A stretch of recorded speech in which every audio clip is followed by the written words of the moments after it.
En tout cas, il y a quelqu'un qui a bien compris l'importance des lycées, c'est monsieur Jean-François Copé. Jean-François Copé, pourquoi vous riez Parce que c'est le candidat de mon coin. Alors, vous n'êtes pas obligé de voter pour lui, il y a quand même le choix. Bon. Alors, je vous lis la chose. Jean-François Copé a rencontré les homos de droite de l'association Gay Libre, auquel il a promis que le gouvernement dont il est le porte-parole allait rapidement présenter devant le Parlement un projet de loi relatif à la pénalisation de l'homophobie. On peut plus être homophobe, on peut plus être islamophobe, on peut être... Qu'est-ce qu'on peut être maintenant? Béketchophobe? Ça, on a droit. Le pénophobe, tiens. Non, mais nous sommes là dans le processus soviétique. Je rappelle qu'en Union soviétique, je rappelle que dans l'Union soviétique, pire que le goulag, il y avait des asiles psychiatriques. C'est-à-dire, au lieu d'affronter l'ennemi parce qu'il est un ennemi, on le fait passer pour fou. Or, la phobie, je le rappelle, c'est tout simplement donc un phénomène psychologique, psychiatrique. C'est la loi, depuis quand la loi doit-elle contrôler des réflexes, des passions, des inimitiés, des amours, des affections? Surtout qu'à force, ces gens-là, ils sont phobophobes. Ils sont absolument phobophobes et c'est une très belle expression. C'est une très belle expression que vient de créer Serge, mais cette espèce de phobophobie est effectivement très dangereuse. C'est vraiment le comportement totalitaire par excellence. On a connu ça sous la Révolution française et aujourd'hui, c'est la droite au pouvoir qui agit mentalement comme les totalitarismes que l'on a connus au cours des siècles précédents. Alors je vous lis d'ailleurs la suite de cet écho. Je ne l'ai pas cité simplement pour le plaisir de dire que François Copé s'occupe des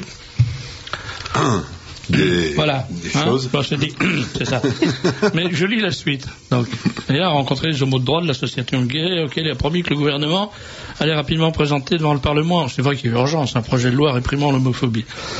Emporté par son bel enthousiasme, il a même annoncé qu'une fois, écoutez bien, ça c'est quand même extraordinaire, hein, il a même annoncé qu'une fois élu président de la région, non, pas grand risque entre nous, enfin, on ne sait jamais, tout peut arriver, il mènerait, ouvrez les guillemets, une politique volontariste du Conseil régional au travers d'opérations de sensibilisation sur le thème de l'homophobie dans les lycées franciliens.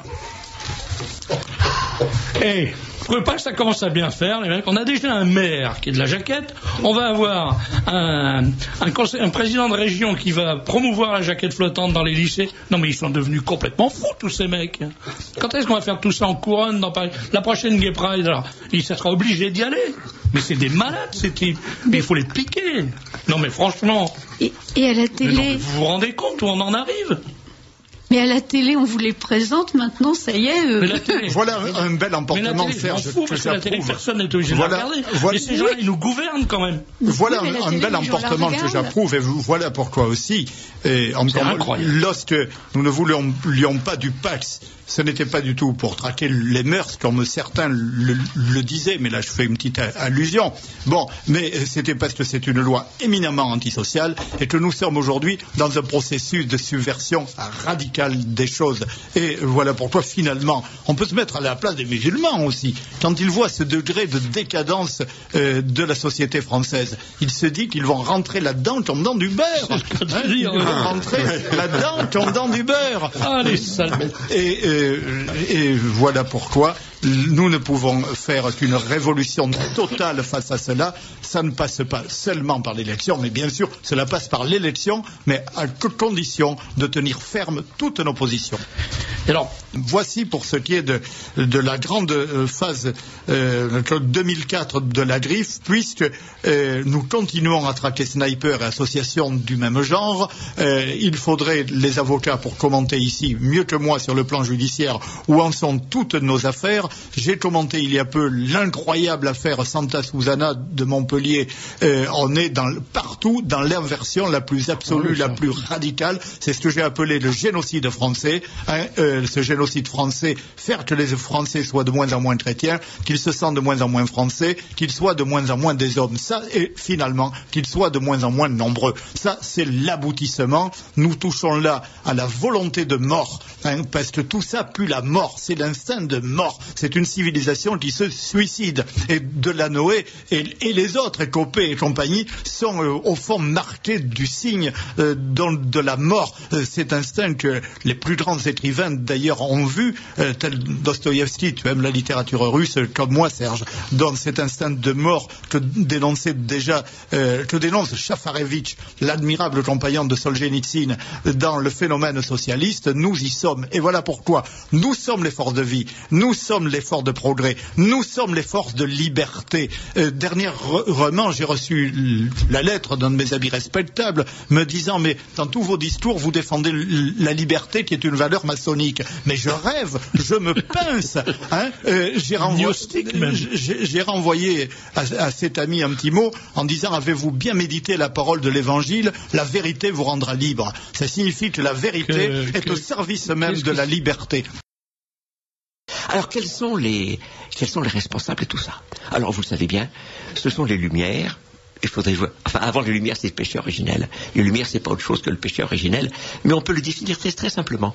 Moi, je dirais que les Lumières, c'est l'homme avant Dieu, ou alors on peut le dire d'une autre façon, d'une façon philosophique, c'est la liberté avant la vérité. Je crois que les deux expressions n'ont pas se valent, parce que la première est la plus grande, n'est-ce pas, l'homme avant Dieu, et la vérité, et la liberté avant la vérité. Donc c'est la tête en bas. Et alors, le déicide, tout le monde le sait évidemment, le déicide, je dis, a commencé avec la Révolution française, avec donc ce fameux article 3, puis l'article 6. L'article 3, je ne sais pas, c'est celle du 1789, je ne sais pas si on le sait, est de Barnave. Enfin, j'ai appris ça il n'y a pas très longtemps. Cet avocat grenoblois qui a été raccourci à Grenoble, qui était devenu l'ami de Marie-Antoinette, mais enfin le malheureux. Et alors il disait ceci, l'article 3, vous le connaissez évidemment, tout principe de souveraineté réside essentiellement dans la nation. De Dieu, il n'en est pas question. Et puis alors, l'article 6, emprunté à Rousseau, tout le monde le sait aussi, la volonté générale, dans le contrat social, la loi est l'expression de la volonté générale.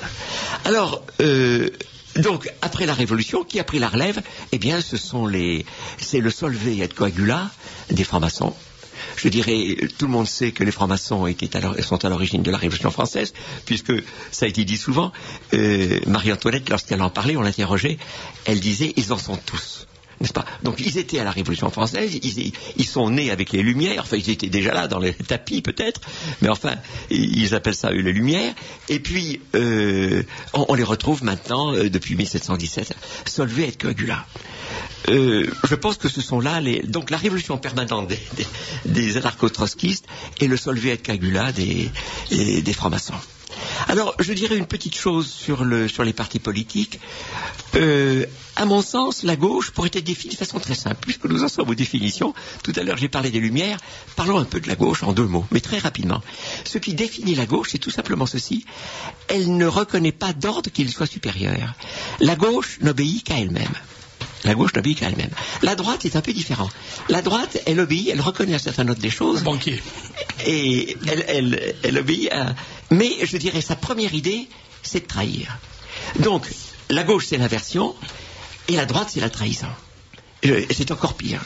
Moi, je pense que le travail de la droite, qui, elle, en principe, est censée tenir la vérité et reconnaître la vérité qui est en dehors d'elle et pas seulement d'elle, je dirais, eh bien, je pense que la trahison de la droite est pire que l'inversion de la gauche. Disons tout de suite que l'inversion, c'est pas autre chose que le satanisme. C'est satanique, disons. Satanisme, c'est encore autre chose. C'est la religion de Satan. Mais parfois même, ils savent même pas qu'ils sont de Satan. Mais c'est tout simple à voir, n'est-ce pas, quand on renverse le décalogue, quand on rejette Dieu, quand on peut jurer par son nom, quand loin d'honorer son père et sa mère, on les tue, lorsqu'on tue les plus petits, lorsqu'on fait l'adultère, tout ça. Enfin, je dirais, c'est tête en bas, et bien entendu, je dirais, c'est le décalogue à l'envers. C'est évidemment, si c'est pas satanique, alors là, je veux bien me prendre. C'est la preuve même que Satan existe, et qu'il a des disciples très nombreux, et mon Dieu, donc, qui sont à l'origine de cette culture de mort. Quant à la droite, alors la droite, donc, elle est censée connaître la vérité, la reconnaître, mais encore une fois, elle n'a rien de plus pressé que de lui tourner le dos, et c'est encore pire. Moi, je pense que le travail de la droite est encore pire que la gauche. Après tout, que le franc-maçon, que les socialistes, que tout ça tue nos enfants en rang serré, c'est leur programme, c'est leur liberté, je sais pas quoi, leur dignité, tout leur cinéma, leur compassion, ils déguisent ça très bien, n'est-ce pas? Donc c'est la culture de mort franche. Mais alors eux, si vous voulez, je trouve ça pire. La droite, n'est-ce pas? Eh bien, il faut... C'est pas des convictions, c'est de la lâcheté, là, c'est autre chose. Voilà. Oui, mais c'est la lâcheté, c'est la trahison. C'est Pilate, on se lave les mains. N'est-ce pas? On se lave les mains de ça, je ne suis pas coupable de ça, et je dirais tous les morts actuellement. Moi, quand je vois un député UMP, je lui dis, monsieur, il y a 1000 morts. Et même maintenant, je vais lui dire, avec la contraception abortive, ça fait 3000 morts par jour. Je ne me gêne pas pour le dire. Alors maintenant, j'en arrive à peut-être ce qui est pire.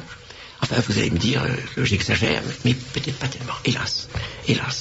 C'est le religieusement correct. Alors là, parce que là, comment dire, la politique, mon Dieu, après tout, ils sont philosophes, tout ce que vous voulez, mais la politique est quand même, c'est le domaine naturel, je veux bien, mais là, nous tombons dans le domaine même de Dieu, puisqu'il s'agit de religion. Alors là, la trahison est encore pire, enfin, à mon avis, parce qu'on est encore plus haut. Et alors, qu'est-ce qui se passe? Eh bien, ce que je vois, ce que tout le monde voit, ou alors je n'ai pas d'oreille, je n'ai pas d'yeux, je ne comprends pas. Mais comment se fait-il que dans nos paroisses, je n'ose pas donner des précisions, mais comment se fait-il que dans nos paroisses, on ne veuille pas parler aussi rarement des plus petits? On les tue en rang serré, donc c'est le travail de la gauche, c'est le travail de la droite. Mais là, l'Église reste sur son quant à soi. Je disais tout à l'heure, elle ferme les yeux. C'est incroyable, c'est incompréhensible. Vous dire que la position de l'Église par rapport à nous, c'est peut-être pas très intéressant, mais par rapport à l'avortement, là, je trouve que c'est horrible. Comment se fait-il que les bergers n'aient pas un œil, alors que l'évangile est fait pour les plus petits? L'évangile est fait pour les plus petits et pour ceux qui leur ressemblent. Comment se fait-il que les bergers n'aient pas un œil, au moins de miséricorde, je ne sais pas, même un œil furtif sur ces petits qui disparaissent alors de 3000 par jour? Je n'invente rien. Je voudrais que ce soit beaucoup moins, bien entendu, je voudrais que ce soit 0. On parle souvent de croissance 0, ça doit être 0. Mais là, c'est effrayant, n'est-ce pas? Et ça continue tous les jours et davantage, certainement. Et comment se fait-il qu'il n'ait pas, je dirais qu'il ne soit pas aux aguets, qu'on ne sonne pas le tocsin, qu'on ne sonne pas le glas pour enterrer toutes ces petites dépouilles, tout ça? C'est effarant. Alors, je ne comprends pas ce religieusement correct. Mais je voudrais, pardon de vous couper, mais je voudrais vous poser une question. Ça fait très longtemps que vous venez dans cette émission. On a déjà eu souvent cette conversation. C'est vrai. Et moi, j'ai toujours été surpris que vous ne vous montriez pas plus sévère à l'égard. Parce que pour moi, les évêques sont 1000 fois plus coupables que les francs-maçons ou que les. Mais c'est un peu ce que je pense aussi. Ou que les. Mais je vais vous dire, hélas, c'est ce que je pense. Encore une fois, que les francs-maçons soient francs-maçons. Bon. Après tout, c'est leur... Mais les évêques, ils ont un rôle, je veux dire, ils ont un rôle de berger. Tout le monde les attend comme berger. Or, s'ils ferment les yeux quand on tue les plus petits, mais je dirais, ils trahissent. Et donc, tant de morts, c'est 30 millions de morts. Vous savez pourquoi? Mais je dirais, ils ont du sang sur les mains.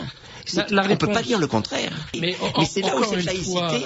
on est dans le mensonge démoniaque, là, parce que la laïcité, ça n'est pas l'intervention de l'État, c'est évidemment pas l'intervention de l'État dans les affaires de la religion. Mais bien entendu. Donc, l'histoire du voile, par exemple, l'État n'a rien à y foutre dans cette histoire, ça ne le regarde pas. La République laïque doit dire, moi, je suis laïque, c'est-à-dire je suis neutre sur le plan religieux. Si les gens ont envie d'afficher leur religion, c'est leur problème, c'est eux que ça regarde. Si les femmes musulmanes ont envie de se bâcher, c'est leur problème.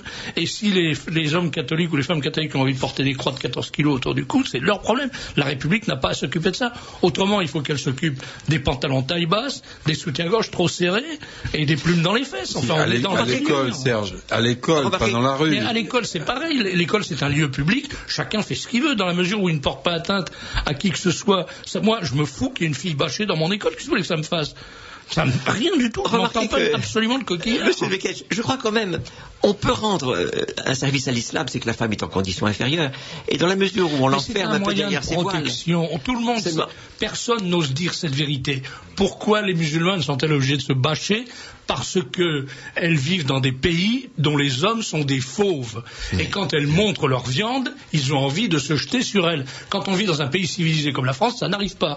Pourquoi les femmes musulmanes qui vivent en France sont-elles obligées de se bâcher, de se cacher? C'est parce que les hommes musulmans sont dangereux quand ils voient une femme nue, parce qu'ils ne se contrôlent pas. C'est pas moi qui le dis. Oui. Péronseul disait tout à l'heure à propos des musulmans, ce sont des gens qui n'ont pas de méthode. C'est ça, hein?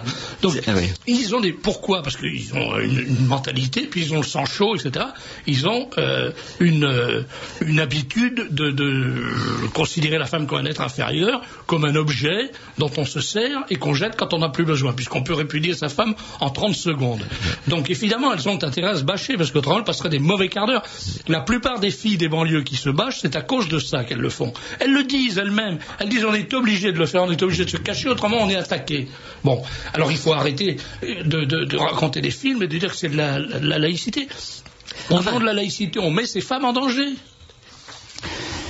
Donc de la même façon que on peut se demander si la médecine est un art ou une science, et je pense que la réponse est claire, la médecine est un art, c'est l'art de guérir, et ça a toujours été considéré comme ça depuis très longtemps. La formule, c'est l'art de guérir, parce que justement, c'est ce qui se passe quand on a affaire à un bon médecin.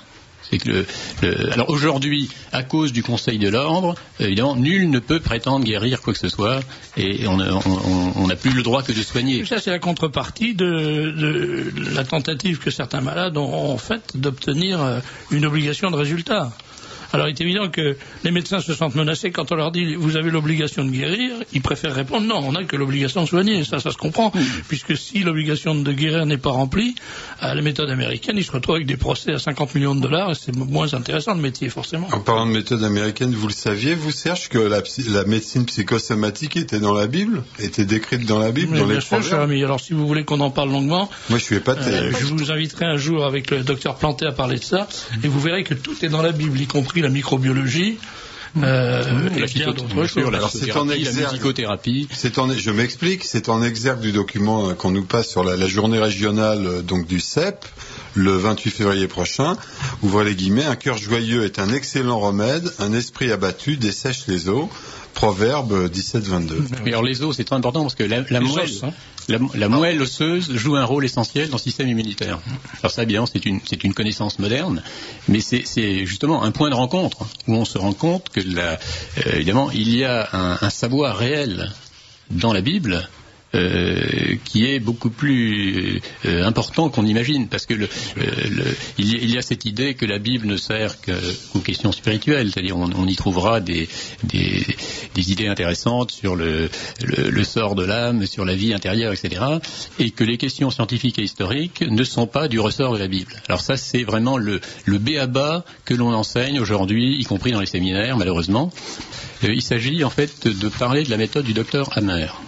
Alors le docteur Hammer est quelqu'un qui fait parler de lui, qui est interdit séjour en France, il réside en Espagne, oui, comme il se doit, parce que évidemment il a eu le tort de faire remarquer que dans la Genèse des maladies, alors si c'est dit comme ça, ça ne paraît pas tout à fait nouveau, que dans la Genèse des maladies, évidemment le psychisme a une importance considérable, mais lui a le tort de guérir. Ouais.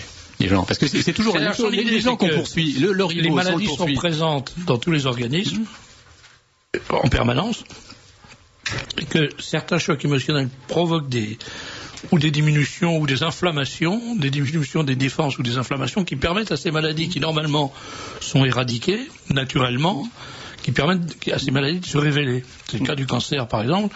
Le docteur Gernès dit que chaque homme porte en lui des dizaines de millions de cancers, c'est-à-dire des dizaines de millions de cellules cancéreuses en permanence. Voilà. Alors le système immunitaire passe son temps à les éliminer, voilà. Et puis le système immunitaire, évidemment, est soumis à l'action du cerveau, est soumis à l'action des émotions, et à un moment donné, évidemment, il y a un IP. Et donc si ça marche dans ce sens-là, ça peut aussi marcher dans l'autre. Voilà. C'est-à-dire que, comme le dit, un cœur joyeux est un excellent remède. Si on affronte la maladie avec courage, détermination et je dirais presque enthousiasme, enfin combativité, ça aide beaucoup le traitement à fonctionner. Voilà, et on peut renverser la situation. Même si évidemment chaque maladie est un cas particulier, et comme chaque être vivant est un cas particulier, et chaque être humain en particulier. Alors donc le ribot est sorti et j'ai eu 2-3 informations sur la façon dont ça s'est passé. Alors voilà, par exemple, la façon dont il a été traité. Quand ils sont allés chercher, il avait ses bagages puisqu'il est arrivé en Suisse avec ses bagages. Et quand les gendarmes sont allés chercher à la frontière, la police suisse l'a remis aux gendarmes français avec ses bagages. Les gendarmes français ont collé les valises dans le coffre de leur voiture et ils l'ont emmené faire une première halte dans une première gendarmerie, et là ils ont abandonné les bagages de Le Ribot dans la première gendarmerie qui était à Annemasse, je crois, parce que ça tenait trop de place dans leur coffre. Et ils ont été volés dans la nuit, évidemment. Non. Et ils ont emmené Le Ribot ensuite à Bordeaux, ce qui fait que maintenant de Bordeaux il va falloir qu'il retourne à Annemasse pour récupérer ses valises. Et autre détail, il est resté 3 jours sans pouvoir manger quoi que ce soit. Pourquoi ? Parce que les gendarmes qui s'occupaient de lui, quand il a dit au bout de 24 heures, écoutez, je pourrais peut-être avoir quelque chose à manger, un petit morceau de quelque chose, ils lui ont dit, mais il n'y a pas de problème, vous avez de l'argent ? Alors, il a dit, ben non, j'ai pas d'argent, puisque ils sont dans les bagages que vous avez déposés dans l'autre gendarmerie. Moi, j'ai plus du tout d'argent. Mon argent est là-bas. Et... Alors, il a dit, ben, si vous n'avez pas d'argent, vous mangez pas. Ils sont allés déjeuner dans leur coin, en l'enfermant, en l'attachant selon la bonne règle, avec les menottes au radiateur. Il est resté 3 jours absolument sans manger. Le jour de son procès, il a assisté à tout le procès sans avoir mangé depuis 3 jours. Enfin, depuis 2 jours, il a repassé la journée, et ensuite, quand il a été renvoyé dans sa cellule le soir à l'issue du procès, naturellement, dans les prisons maintenant, c'est un peu comme dans les hôtels de luxe, à partir de 22h, on ne sert plus dans les chambres, et donc il n'a même pas pu avoir un plat de viande froide. Donc il est resté encore... Non mais ça a l'air de rien, mais je ne sais pas si vous vous rendez compte l'état psychologique dans lequel peut être un homme qui a vécu ça. Oui, affronter un procès après 3 jours de jeûne. Ouais. Mais enfin, le principal, c'est qu'à la gendarmerie, quand un gendarmerie... Ouais, les autres se marrent aussi bien. Et finalement, ils l'ont relâché avec les vêtements qu'il porte depuis son arrestation, c'est-à-dire, je sais pas, ça fait une dizaine de jours qu'il a les mêmes vêtements. Et comme ils lui ont pris naturellement ses lacets et sa ceinture, parce qu'on ne peut se suicider qu'avec des lacets ou une ceinture. On sait ça depuis longtemps. Donc il est sorti de prison avec une ficelle autour de la taille et des chaussures sans lacets. Il faut, Serge, mentionner un détail quand même. Ce monsieur dont on vient de raconter comment il a été traité pour son procès, avant d'être jugé, il est entre autres un expert judiciaire international. Il a permis, avec une technique de son invention, d'élucider l'affaire Chanal et plusieurs centaines d'autres. Et accessoirement, ce qu'on lui reproche, c'est l'exercice illégal de la pharmacie. Pour ça, il a pris 1 an, dont 6 mois ferme. Et 30 000 € d'amende. Bon, les 6 mois ont quand même été abrégés. Bah non, c'est couvert par la préventive. Ah voilà. Puisqu'il a passé plusieurs mois en prévention. Et jusqu'au dernier moment, il n'était pas sûr d'être libéré, puisque le parquet français ne prétendait ne pas retrouver. C'est quand même extraordinaire. Mais vraiment, vous savez, il y a des moments où on se pose des questions. Le parquet en France a dit, mais nous n'avons pas la preuve que M. Le Ribot a bien été en préventive en Suisse. Alors qu'ils sont allés chercher à la prison en Suisse, et donc on n'avait pas la preuve, donc on ne peut pas considérer que cette préventive en Suisse fait partie de la peine. Enfin voilà, j'espère qu'il viendra nous raconter tout ça à l'occasion. Et moi j'espère qu'on ne va pas aller tout de suite en cabane, parce que je m'attends à être encore plus maltraité. Oui, c'est probable qu'on sera encore plus maltraité, mais on verra bien. Mais il faut dire qu'on a vite fait d'être extrême en ce moment. Par exemple, dans l'histoire de la Passion, le film de Mel Gibson, rassurez-vous, je ne vais pas apprendre le sujet de mon camarade Daniel, que je viens d'avoir au téléphone. Il était à Bordeaux pour donner une conférence. C'est vraiment le commis voyageur. Il a publié un livre ou je rêve? Ça y est, justement. Son livre vient de paraître. Et c'est un livre fait d'une façon très intelligente, comme tout ce que fait Daniel. C'est-à-dire qu'il n'a pas fait de 10 grands discours. Il a fait la Passion de Mel Gibson de A à Z. Autrement dit, il a classé par ordre alphabétique tous des notices sur les événements, les personnages qui évoluent autour de cette affaire du film. C'est très intéressant. Ça permet d'avoir une vue très complète de tout ce qui a été fait autour de ce film, de tout ce qui a été fait pour l'empêcher de se réaliser ou pour se réaliser vraiment, et pour l'empêcher d'être distribué ensuite ou pour être distribué. C'est vraiment très très intéressant, très complet, et puis surtout il y a beaucoup d'anecdotes qui sont stupéfiantes. Alors Daniel l'a déjà dit plusieurs fois, mais enfin il y a quand même une chose surprenante, c'est l'histoire de cet assistant du réalisateur qui a été frappé 2 fois par la foudre pendant le tournage, et qui s'en portent pas plus mal. Alors, on connaît assez peu de gens qui ont été frappés une fois par la foudre et qui s'en tirent, mais 2 fois, ça relève de l'exploit. Et puis, il y a beaucoup d'anecdotes très très amusantes avec... par exemple, les figurants qui étaient chargés de jouer la foule qui conspue le Christ et qui lui jette des pierres pendant la marche au Golgotha. Alors ces pauvres figurants, c'est des Italiens catholiques très fervents. Et alors ils jouaient leur rôle et immédiatement après ils allaient prier pour se faire pardonner d'avoir jeté des pierres au Christ. C'est vraiment un film dont l'histoire du tournage est passionnante. Et c'est un film qui est un signe de contradiction. Et en plus qui repose sur un argument, moi, qui me paraît quand même ahurissant. C'est-à-dire, on nous dit, le fait d'accuser Alors là, il faut faire très attention à ce que je vais dire, parce que non pas les Juifs, mais des Juifs. Alors déjà, on dit d'accuser les Juifs d'être responsables de la crucifixion. Personne n'a jamais prétendu que les Juifs étaient responsables de la crucifixion. On dit que des Juifs ont livré le Christ aux Romains pour qu'ils le crucifient. Voilà la vérité historique. Des Juifs, les Juifs du Sanhédrin. Bon. Alors on nous dit ça, c'est de l'antisémitisme. Mais je voudrais faire remarquer une chose. Personne n'oserait me dire que je suis anticatholique si je dis que des clercs, des prêtres catholiques, ont livré Jeanne d'Arc aux Anglais pour la brûler. Ça vous arrive de critiquer des clercs catholiques, il me semble. Et ça m'arrive assez souvent. Mais c'est pas ça qui fait de moi un anticatholique. C'est pas parce qu'on dit les catholiques ou des catholiques ont livré Jeanne d'Arc aux Anglais pour la brûler qu'on est anticatholique, et donc c'est pas parce qu'on dit des Juifs ont livré le Christ aux Romains pour le crucifier qu'on est antisémite. Donc là, il y a un mensonge fondamental. Il y a une accusation honteuse et scandaleuse qui est portée contre les catholiques d'être antisémites pour cette raison-là. Alors que c'est pas un signe d'antisémitisme. J'irai au surplus que si on est antisémite, alors on est vraiment des fous furieux, puisque ça voudrait dire qu'on déteste la famille humaine dans laquelle le Christ est incarné. Il faudrait vraiment être des tordus pour ça. Hein, pour avoir tué. Autrement dit, on serait antisémite parce qu'on reprocherait aux Juifs d'avoir tué un Juif. Il faudrait m'expliquer ce truc-là, il y a quelque chose que je comprends pas bien.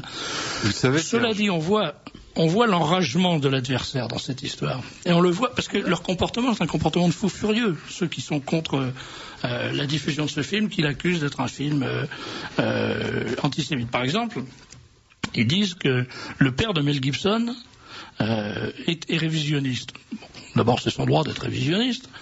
Mais en plus, je vois pas ce que le fait que le père de Mel Gibson ait les pieds plats ou ait des cheveux roux ou soit chauve, à foutre avec avec l'œuvre de Mel Gibson. C'est deux choses totalement différentes. On voit bien qu'on est dans un amalgame tordu, vicieux, morbide, sale. On essaye d'attirer le jugement des gens sur des voies erronées, sur des voies fausses. Le fait que le vieux père de Mel Gibson, encore que d'être vieux c'est pas une tare, mais dise que lui, il pense pas que les choses se soient passées historiquement exactement comme on le raconte, ne change rien au fait qu'il y a un film, ne rejaillit pas sur le film de son fils. Autrement, il faudrait supposer que, comme le dit l'Évangile, les parents ont mangé des raisins verts et les enfants en ont eu les dents agacées. Mais c'est une histoire, encore une fois, c'est une histoire de corne-cul, ça tient pas debout. Je peux ajouter un mot, Serge ? Ouais. Il faut dire que derrière sa une dont je parlais tout à l'heure, Paris Match a également un excellent dossier, je crois que vous l'avez lu aussi, et notamment un excellent article de son correspondant aux États-Unis qui, premièrement, a vu le film, et deuxièmement, a vu des personnalités juives qui prennent la défense de ce film, notamment en disant nous n'aimerions pas que les chrétiens se mêlent d'interpréter nos textes et de nous dicter notre vision des choses. Il faut souligner que les éléments des médias français qui aujourd'hui, 25 février, puisque c'est le jour du lancement du film aux États-Unis, dans 4000 salles et non plus seulement 2500. Et il y a quelques mois encore, nous étions donc une poignée, le Libre Journal, les Légitimistes et à cette antenne, à crier et à pleurer parce que le film était étouffé, qu'on avait tenté de l'empêcher de se réaliser, qu'on avait tenté de l'empêcher d'être distribué, que Mel Gibson ne trouvait pas de distributeur.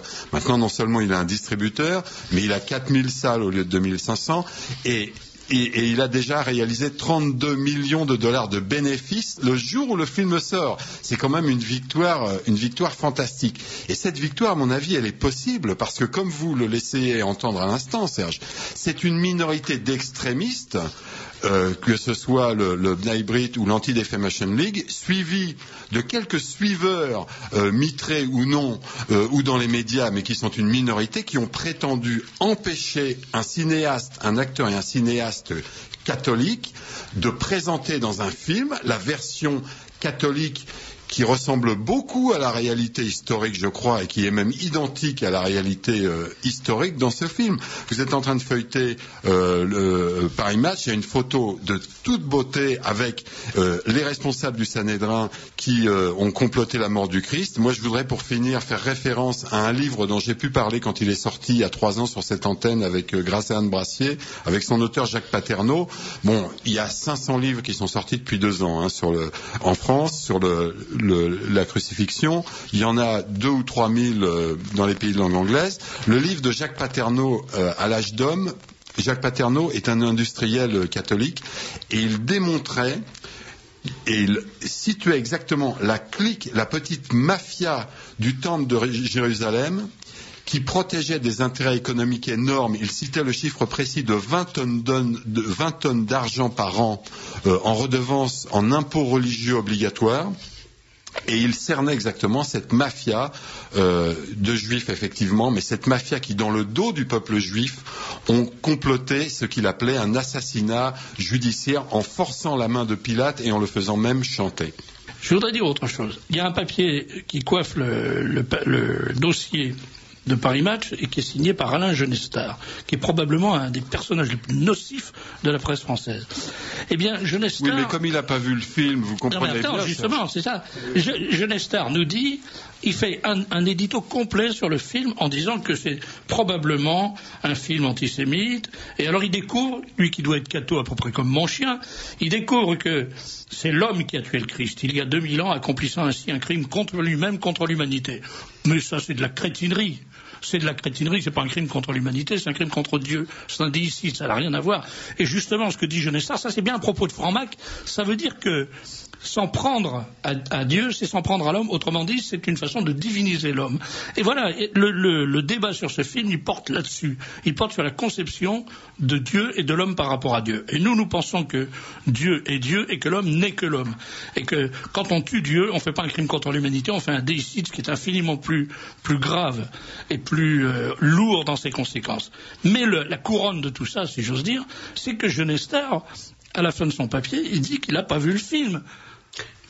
Alors, de qui se moque-t-on dans cette histoire? Qu'est-ce que c'est que cette espèce d'escroquerie qui consiste à blatérer et à déblatérer sur le contenu d'un film qu'on n'a même pas vu? Ce type se fout de notre gueule. Il faut quand même dire les choses clairement. Il y en a marre de se faire traîner dans la boue par des types qui parlent sans savoir de quoi, qui disent n'importe quoi, qui obéissent à des mots d'ordre. On leur dit voilà, ce film sera antisémite. Et tous ils partent derrière comme des petits soldats au combat en disant c'est un film antisémite. C'est invraisemblable. Le résultat, parce que ce serait ça, je m'en fous après tout, toute cette bande de larbins, toute cette valtaille du Sanhédrin, j'en ai strictement rien à foutre. Mais la vérité, c'est qu'en face de ça, tout le monde est à plat ventre. Et la France va être le seul pays où ce film ne sera pas diffusé. Il ne sera pas distribué parce qu'il n'y a pas un seul cinéaste en France qui a les cojones de distribuer le film. Mais quelle honte! Vous vous rendez compte dans quel pays on vit aujourd'hui? Un pays de lopettes, c'est tous des dégonflés, des lâches. Il y a 600 000 personnes qui font la loi en France. Qu'est-ce que c'est que ce merdier? Mais c'est pas possible. On peut pas accepter ça. Ce film doit sortir et vraiment, il faudrait lancer un gigantesque boycott des salles de cinéma. Il faudrait que nous, en tout cas, on s'abstienne d'aller au cinéma pendant au moins... Moi, j'y vais jamais, donc ça me privera pas beaucoup. Enfin, ceux qui y vont pourraient s'en priver pendant des mois pour dire à ces gens-là, vous avez des salles de cinéma, vous diffusez les pires ordures, des films de cochonneries, des saloperies invraisemblables comme le film de cette toquée de Breya et tout, immondice, pendant lequel pendant 1h30, on voit un type contempler une femme dans son intimité la plus intime. Et le rôle étant joué par cette espèce de gros porc de Rocco Siffredi, vedette du cinéma porno. Alors, ça sort partout. Il y a des papiers dithyrambiques dans toute la presse. Oui, mais personne ne va le voir. Mais la Passion du Christ est interdite. Mais vous n'avez pas honte, bande de... Oui. Serge, je comprends mal... Malade de colère dans cette histoire. Je comprends mal que vous soyez tellement en colère. Si, pour une fois que nous sommes... Vous vous trompez, Patrick, je vous l'ai dit. On l'écrit dans le journal. Dans le prochain numéro du journal, on affronte nos opinions. Vous dites que c'est un bien, que le film fera un malheur en France. Je vous dis, c'est pas vrai. Ce film est un film interdit, c'est un film maudit. Et tout le système s'emploiera, tout le système, toute cette valtaille, tous ces larbins, tous ces sicaires du Sanhédrin s'emploieront pour que le film ne soit pas diffusé. Mais Serge, est-ce que ça situe... Oui, alors je reprends, je m'étonne de votre colère dans la mesure où j'ai l'impression que pour une fois nous sommes du côté du manche. Non, pendant 1 an et demi, nous prêchions dans le désert pour ce film et c'est un blackout total. On verra, et d'un seul coup, c'est à la une partout. Alors, assorti comme d'habitude de commentaires désagréables. Mais vous savez que le plus grave, c'est le silence, c'est la conspiration du silence. Ce que vous êtes en train de me dire, c'est que finalement, l'idéal, c'est qu'on nous crache dessus, qu'on nous insulte pourvu qu'on parle de nous. Mais moi, je suis pas d'accord. C'est Sacha Guitry qui l'a découvert. Oui, mais Sacha Guitry, c'est pas le bon Dieu. Mais il est pas bête quand même. Mais je me fous de ces histoires, c'est pas vrai. Quand vous voyez le Christ est sali les chrétiens sont insultés à longueur de page dans une presse pourrie, par des journalistes pourris, et il faudrait qu'on s'en félicite et qu'on dise qu'on a gagné parce qu'on parle de nous?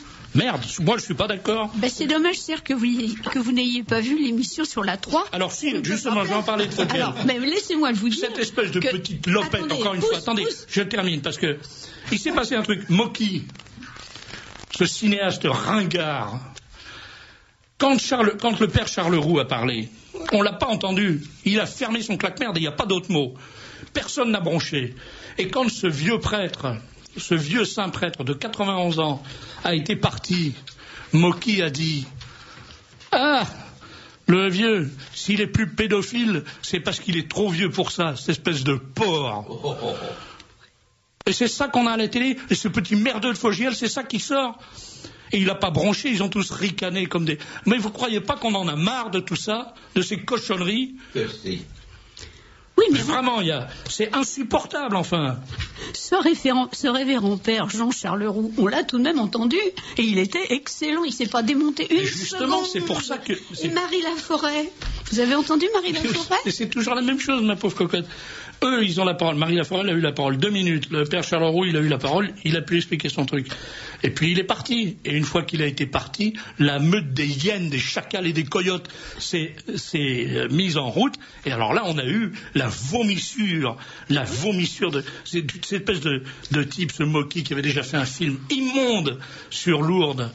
Et vraiment, il y en a marre d'être insultés comme ça. Les Juifs ne toléreraient pas une seule seconde qu'on parle d'eux comme on parle des chrétiens en France. Est-ce que oui ou non, on va nous foutre la paix et nous respecter? Ou est-ce qu'il faut qu'on fasse comme les islamistes? Parce que ça aussi, ça peut se faire. Je veux dire, si vraiment il faut en arriver là, pour être respecté. Non, le micro. Il n'y a pas de danger. Serge, vous voyez qu'il est 18h45 ici.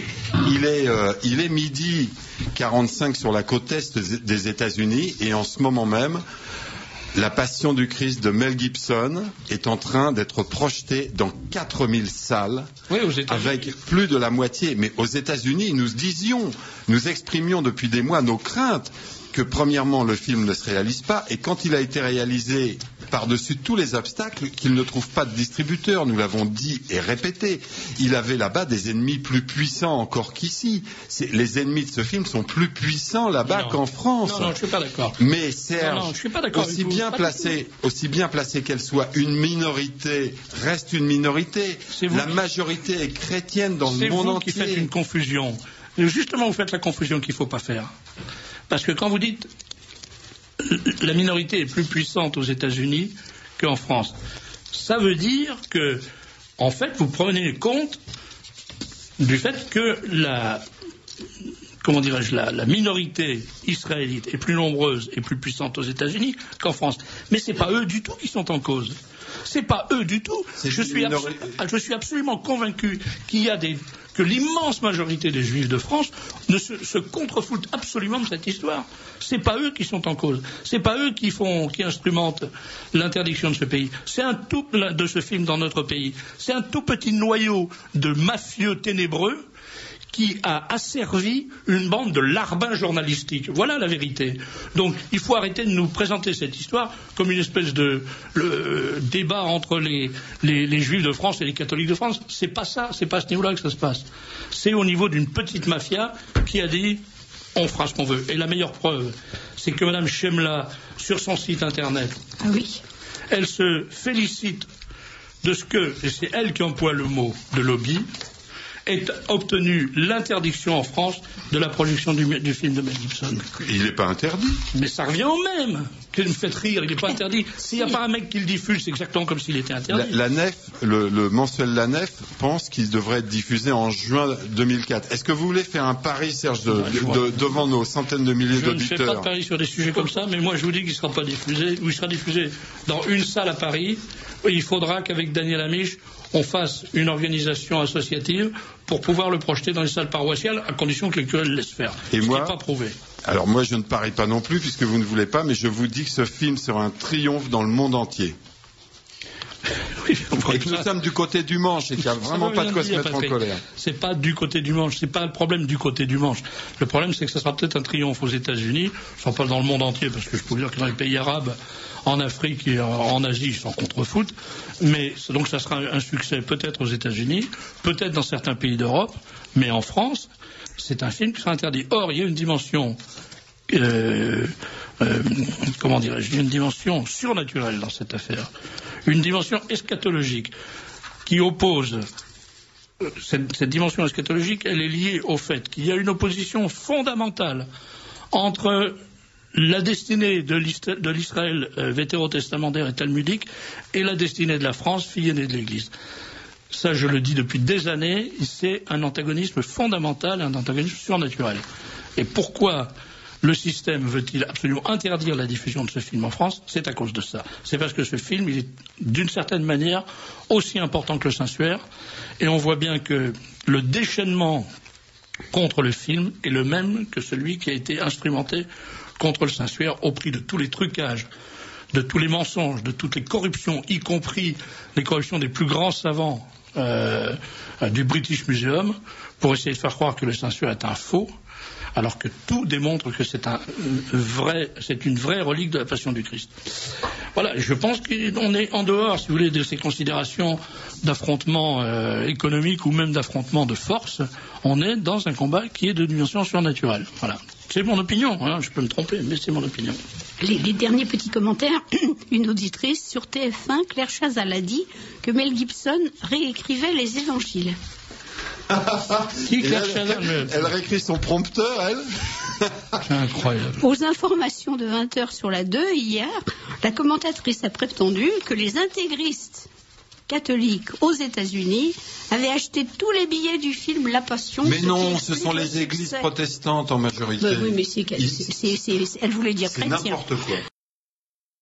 Alors, est-ce qu'il faut comprendre qu'en PACA et en Rhône-Alpes, vous représentez vraiment un danger tel que les deux partis de la droite courbe doivent se réunir? J'espère qu'on représente un danger partout, un danger pour le système.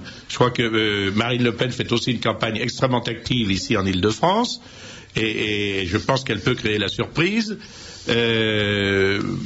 En PACA, nous avons dit ce qu'on pouvait en penser, mais il y a d'autres régions, de l'aveu même de Bérou à l'émission 100 minutes pour convaincre, la région Alsace était aussi l'une de celles où il était d'accord pour ne pas présenter de candidat ou pour faire l'union. Au motif qu'il y avait un danger Front National, et je crois que notre ami Binder, qui est un Alsacien pur jus, bien intégré, qui vient de faire l'objet d'une procédure, oui. D'ailleurs dans le cadre de la loi Guesso, pour un journal satirique où il mettait en cause, mon Dieu, dans des termes bien modestes, l'immigration.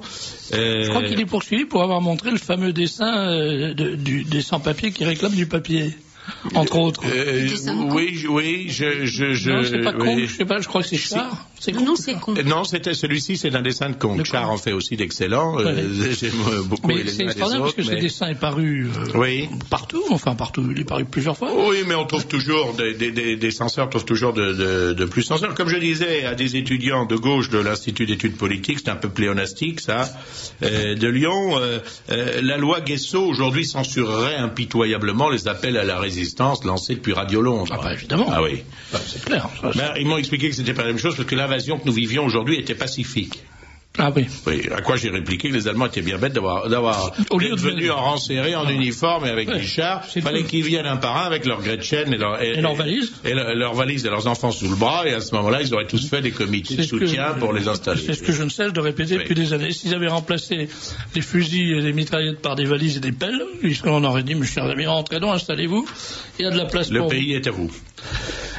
Et pour revenir à la question de Villiers, c'est intéressant parce que il a un discours qui est tout à fait intéressant, qui est cohérent, qui est assez vigoureux, mais ce que vous soulignez, l'impossibilité dans laquelle il est de manifester, ne serait-ce que la simple courtoisie à l'égard des élus du Front National dans une conversation préalable, du fait que ça risquerait de lui coûter sa place à la tête du Conseil, Le Conseil général de Vendée.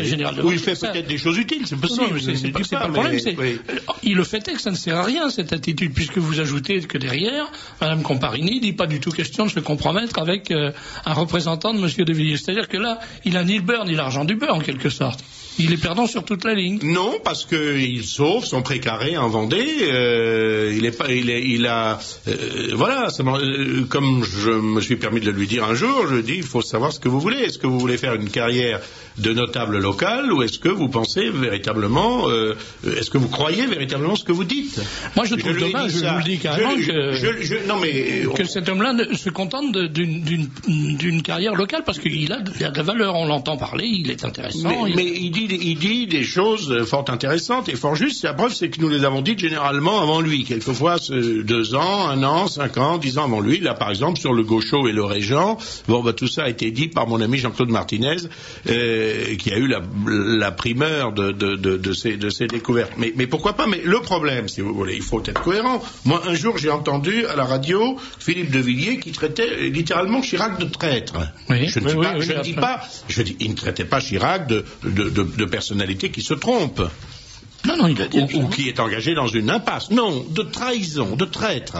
Trahison délibérée de l'intérêt national. Bon, je le vois le lendemain à Bruxelles. Je lui dis, Philippe, je vous ai entendu à la radio. Mais si vous croyez véritablement ce que vous dites, il faut à ce moment-là que nous rejoigniez vos camarades. Il faut absolument que nous trouvions un terrain d'entente. La patrie est en danger.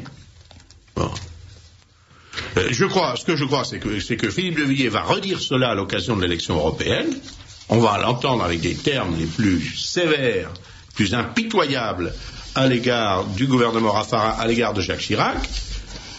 Mais en attendant, sauf en région Rhône-Alpes, ces candidats se présentent sur les listes de Raffarin et de Chirac. Moi, je ne suis pas assez intelligent pour ce genre de comportement. Je ne poursuis cette stratégie. C'est un excellent journal. Voilà, merci, c'est gentil. Numéro 316 qui vient de paraître. Mais Serge, je vais vous prendre à contre-pied parce que sur ce numéro 316, je suis obligé de vous interviewer.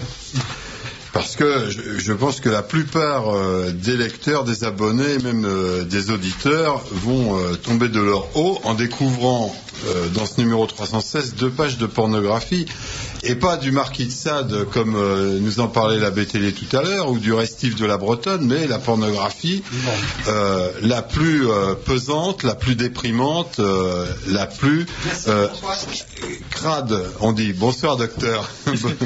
Mais mon cher ami, c'est au programme de 4e de lycée et collège. Moi, j'y peux rien. Qu'est-ce que vous voulez que je fasse? C'est pas moi qui décide.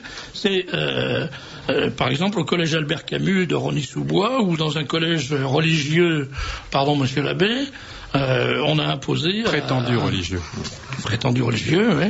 Catholique, prétendu catholique. On a imposé la lecture de textes. Il y a un des textes qui est les baisers des autres. Alors, on a donné à ces enfants de 4e un texte en toutes lettres, avec les mots entiers. Et moi, pour publier le texte qui est soumis à des enfants de 4e, je me suis quand même senti obligé, par respect pour nos lecteurs, de remplacer certains mots par des points de suspension. C'est-à-dire d'en donner une version moins crade, que celle qui est imposée, répétons-le, à ces élèves de 4e de lycée catholique en province. Ça leur est imposé, ça n'est pas une façon de parler, c'est-à-dire que quand les parents rétrogrades et réactionnaires s'en offusquent et vont protester auprès de la direction de l'école, on les envoie promener avec une certaine brutalité. Mais dans le cas du tribunal de La Haye, on ne juge pas un génocide. On juge des crimes de guerre commis dans une période de guerre civile. Ce tribunal, c'est absolument attribué un rôle qui est en contradiction. D'ailleurs, les juristes l'ont soulevé. Et c'est pour ça que Milosevic ne le reconnaît pas. Je dis, tribunal illégal, je ne vous connais pas. J'assure même ma défense. Alors, question d'auditeur. Oui, bon, écoutez, on se demande parfois si on ne perd pas son temps à la radio. On se demande parfois si on ne perd pas son temps. Une question, de quel génocide parlez-vous? Mais cher auditeur, du génocide des Coréens par les Japonais en 1938, vous l'avez bien compris. Quand au 8e siècle avant Jésus-Christ. Non, écoutez, ce sont des questions. Pourquoi me passez-vous des questions pareilles? Enfin, nous perdons notre temps. Nous sommes en train de parler du génocide du Rwanda. Oui, bon. Alors donc voilà l'importance de. On va encore me dire que je réponds d'une manière sèche, mais enfin il faut savoir. Bon, il y a des moments il faut arrêter la plaisanterie. Voilà cette histoire telle que l'on peut la résumer pour le moment. Attendons de voir. Les hypothèses en présence sont nombreuses. Les hypothèses en présence sont contradictoires. Elles ont changé avec le temps. Il y a eu, en fonction des périodes, telle ou telle hypothèse qui a été mise en évidence par rapport à une autre. Il faut bien voir également qu'il y a de grands jeux d'influence.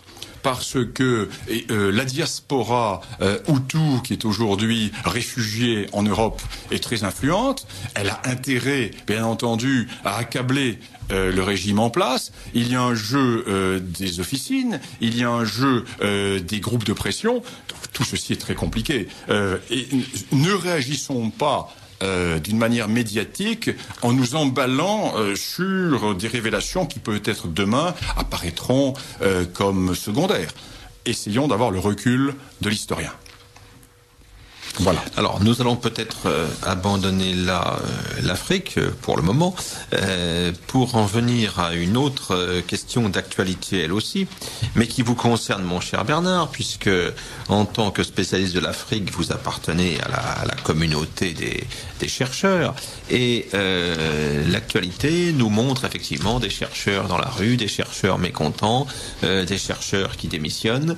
Alors, c'est l'occasion évidemment de vous demander votre sentiment sur cette question. Alors là, qui agite aujourd'hui les médias. Là, je ne vais pas être tendre avec la corporation des chercheurs. Oui, je pense que les chercheurs en matière africaine en particulier, vous n'entretenez pas avec eux des relations très amènes. Il y a beaucoup de clampins parmi cette corporation. Alors, soyons très clairs, je vais parler des chercheurs en sciences humaines. Je ne parle pas des chercheurs scientifiques. C'est un domaine que je ne connais pas.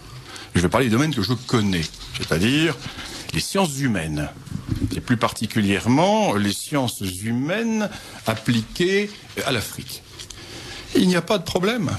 Le problème, c'est qu'il y a 3/4 d'incapables qui n'ont jamais rien publié, qui sont payés pour chercher, qui cherchent mais qui ne trouvent jamais, qui mènent les mêmes recherches et qui sont tous membres des officines trotsko-marxisto-syndicales, qui se cooptent systématiquement, qui phagocytent les instituts de recherche.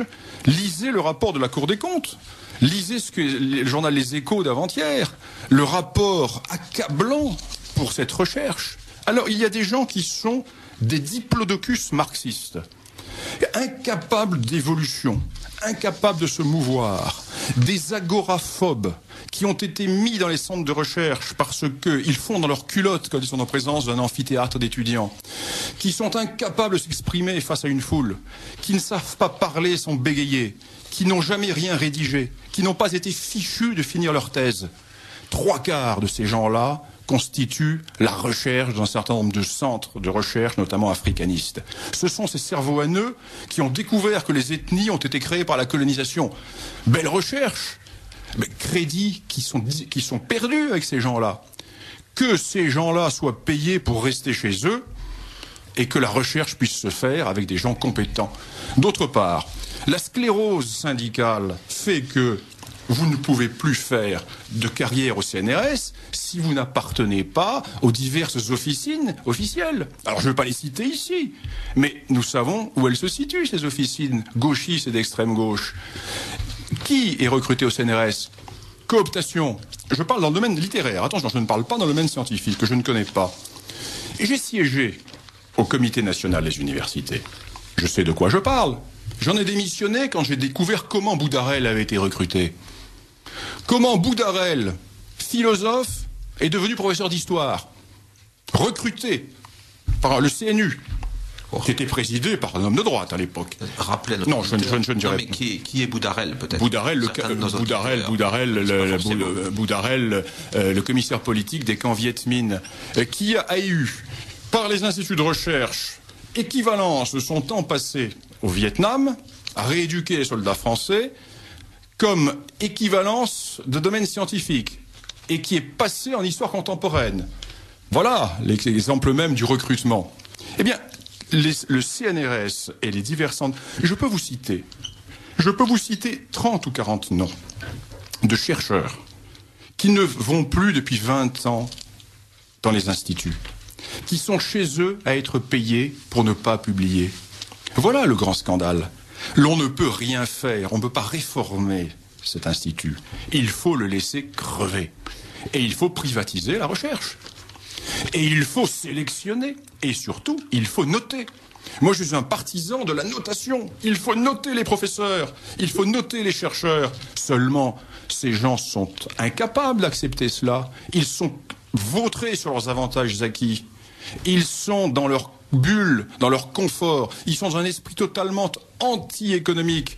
C'est un corporatisme dans le sens le plus bas du terme. Et ces gens-là, qui n'ont jamais rien trouvé, viennent aujourd'hui revendiquer dans le domaine de la recherche. Ce sont des bunkers de l'Albanie de l'époque d'Enver Hoxha. Ces gens-là sont absolument dans un autre monde. Et dans le domaine de la recherche, dans le monde africaniste, ils sont juste bons à faire des pétitions pour dénoncer les collègues qui ne marchent pas dans la ligne. Ce sont des capots, ce sont des commissaires politiques, ce sont bien souvent des gens totalement incapables. Qu'ont-ils publié? À part la petite minorité qui publie, rien. Or, ils sont payés pour publier. Et je mets au défi le ministre. Mais le ministre ne le fera pas, car le ministre a trop peur des corporatismes. Messieurs, vous vous dites chercheurs. Très bien. Vous êtes chercheur depuis combien de temps, monsieur? La République vous paye depuis combien de temps? Très bien. La liste de vos publications. Qu'avez-vous publié, monsieur? En dehors des 3 petites pages que vous publiez tous les ans pour toucher la bourse qui vous permet de continuer à travailler. Qu'avez-vous publié? Eh bien, nous aurions de grandes surprises.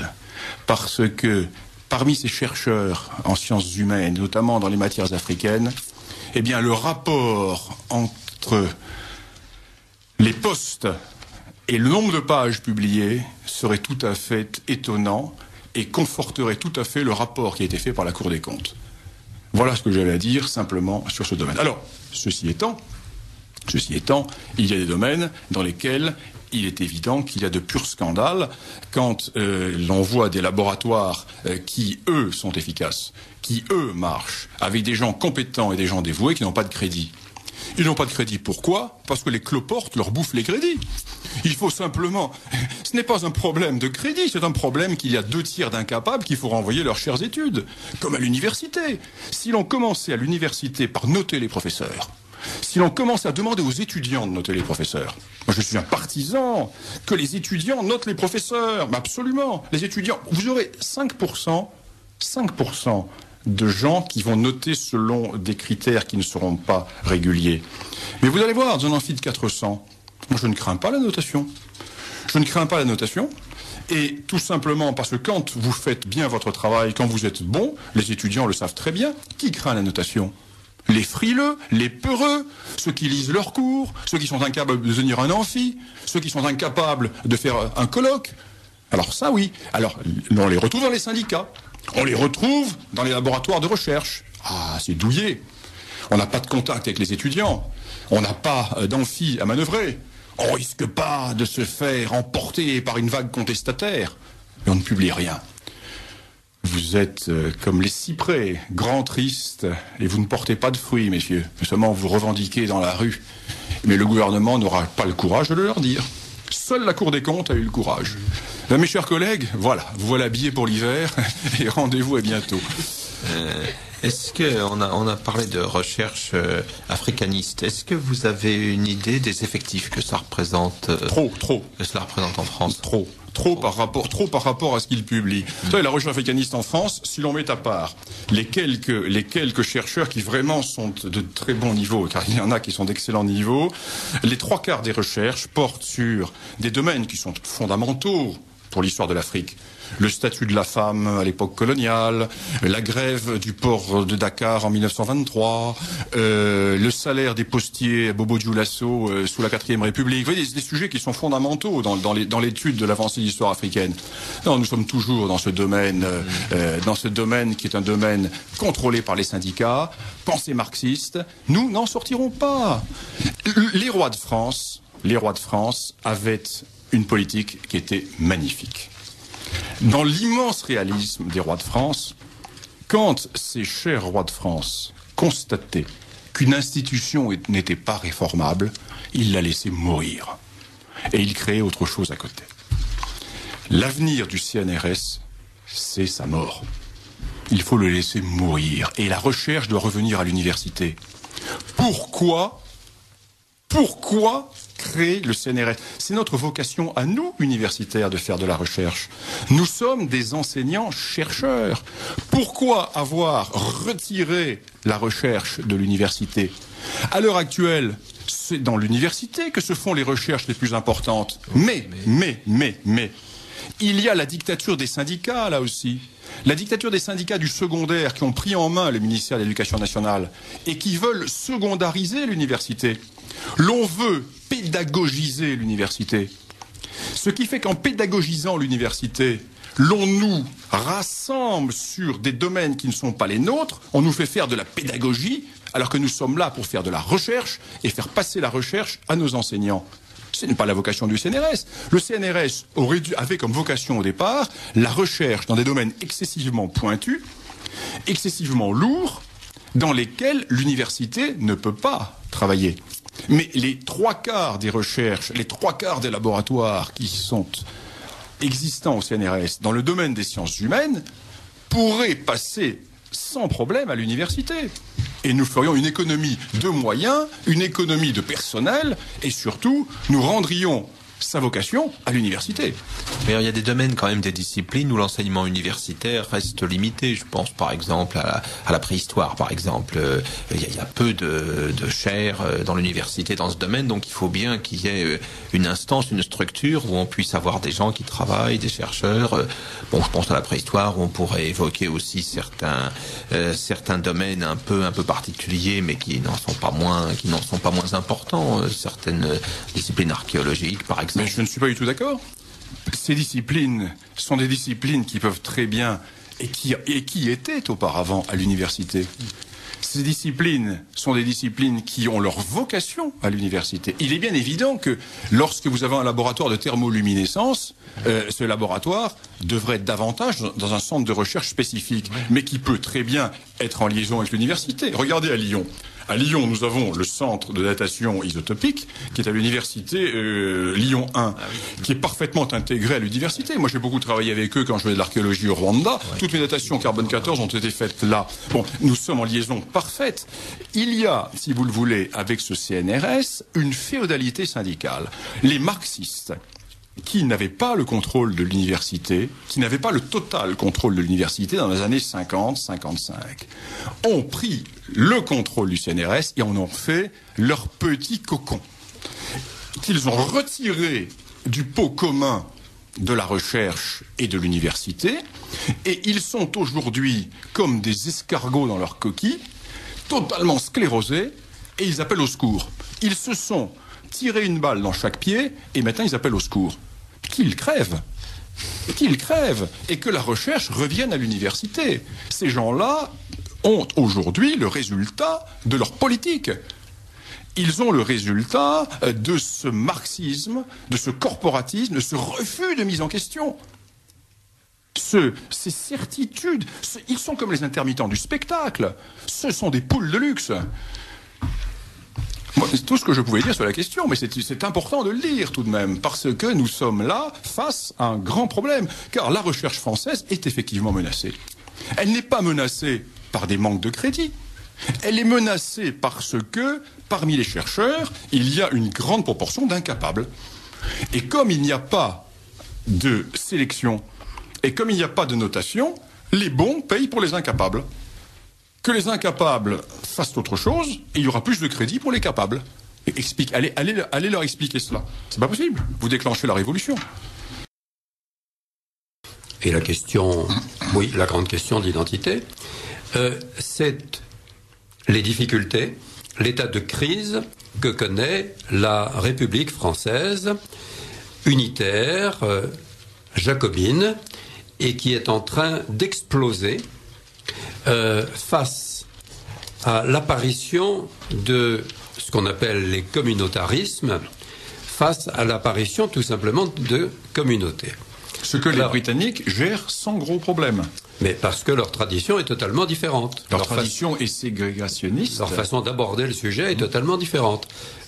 Notre système, le système de la République française, s'est toujours voulu assimilationniste, et il n'a voulu considérer que des individus face à l'État. C'est pas une invention d'ailleurs de la République.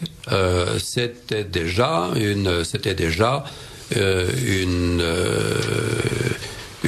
des logiques existant sous l'Ancien Régime. Jean Bodin avait défini très exactement cette interprétation de la souveraineté territoriale et non pas souveraineté des peuples.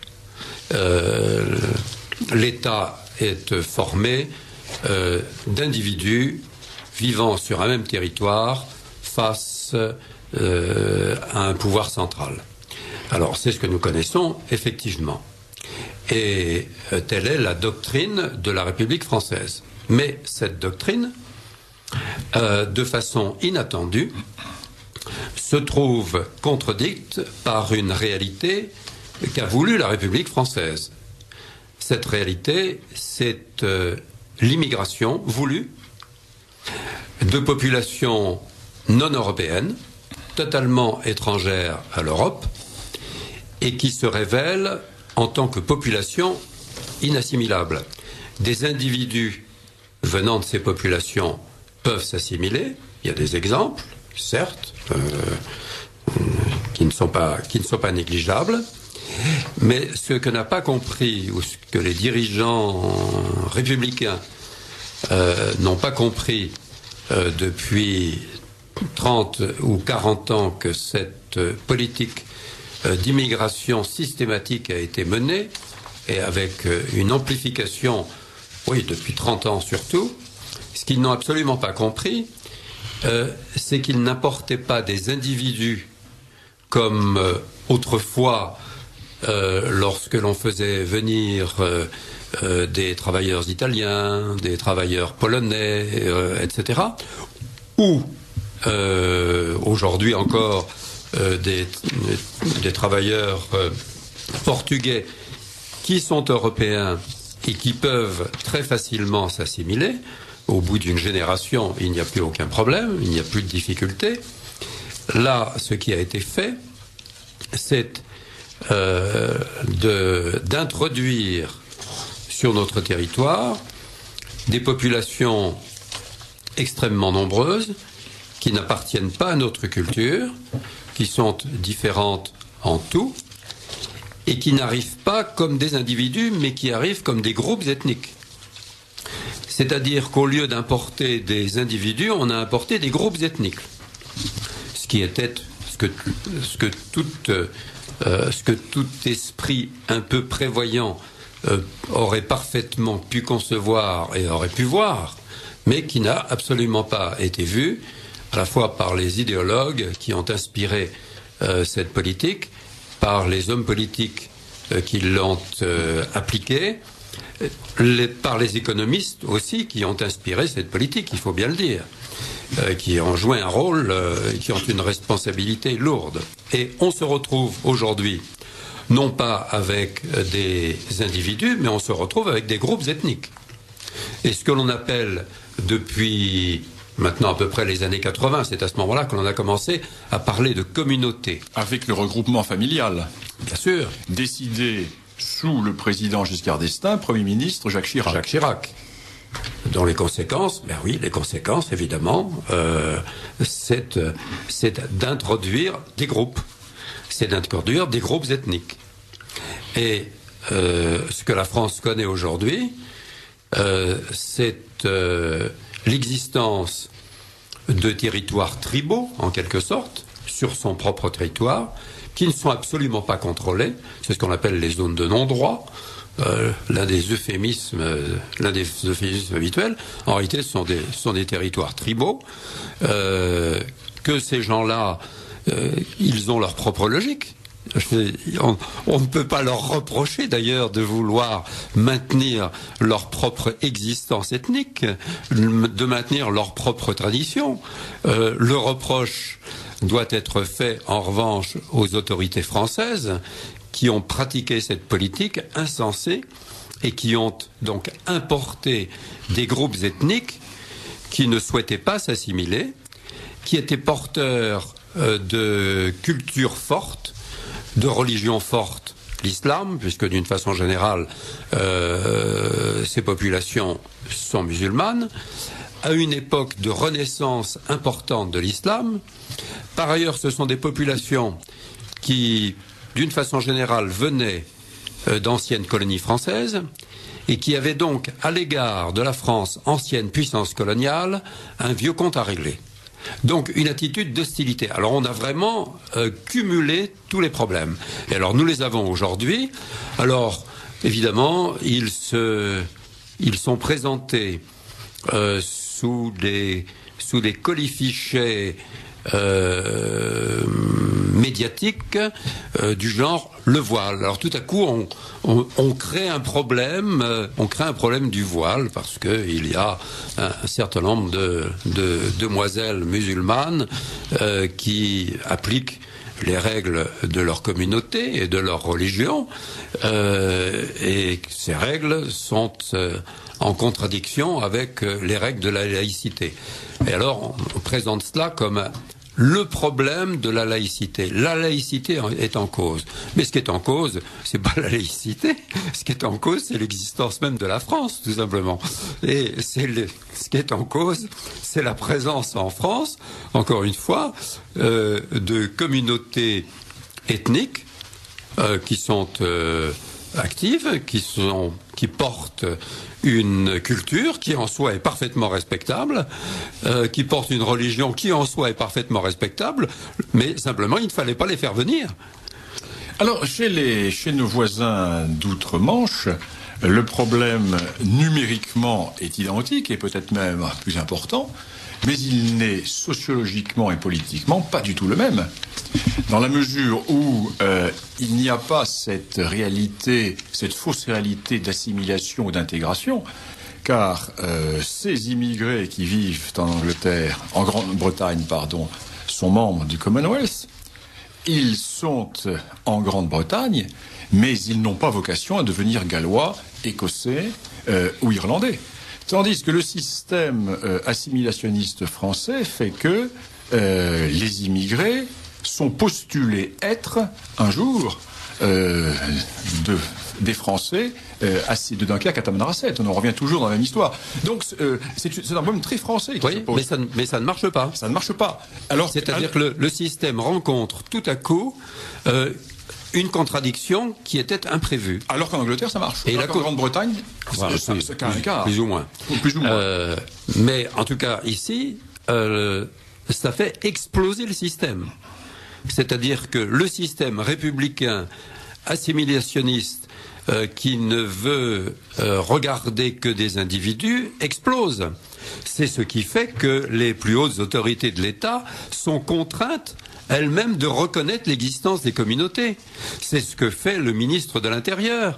La création des représentants du culte musulman, alors que le ministre de l'Intérieur reconnaît lui-même que être musulman, ce n'est pas être le fidèle d'une religion, c'est appartenir à une communauté. Ce sont ses propres termes.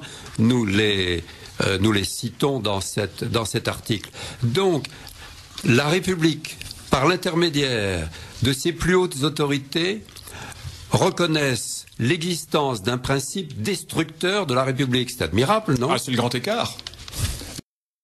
Je bafouille un peu parce que je poursuis une autre idée tout en disant ça, mais on a vu à quel point les hommes politiques dans cette affaire ont pu se tromper presque plus que les instituts de sondage. On croyait qu'on avait atteint le maximum avec les instituts de sondage. Non, les politiciens dont c'est le métier se trompent eux-mêmes d'une façon grossière, c'est-à-dire qu'ils sont eux-mêmes les dupes de leur propre entourage. Et ça, c'est tout à fait frappant quand même, parce que pour prendre des cas un peu en vrac, Monsieur Santini, c'est ça, c'est Santini ?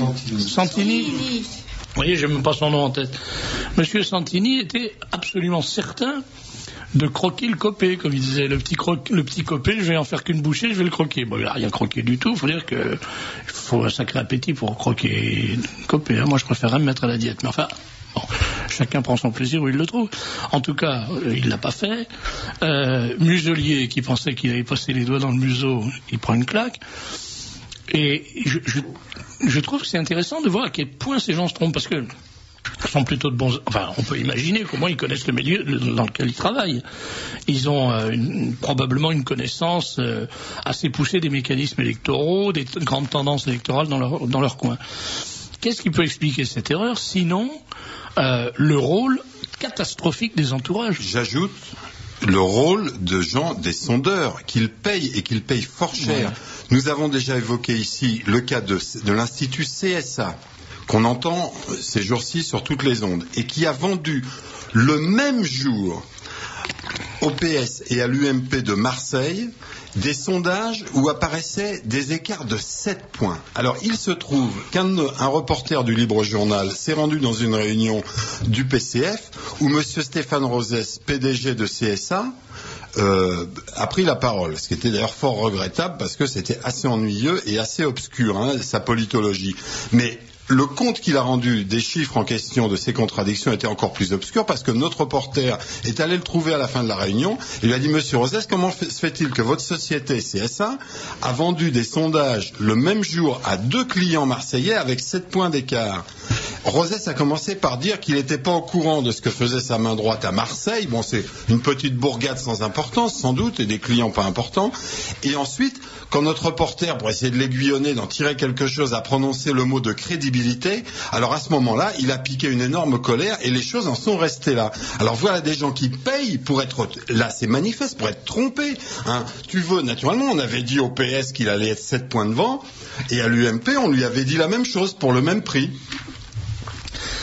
Oui, et le résultat, c'est que s'ajoute à ça donc l'effet catastrophique des entourages qui disent t'es le meilleur, vous êtes le meilleur, on va les planter les doigts dans le nez, on va faire des résultats formidables, ils n'auront jamais vu ça, etc.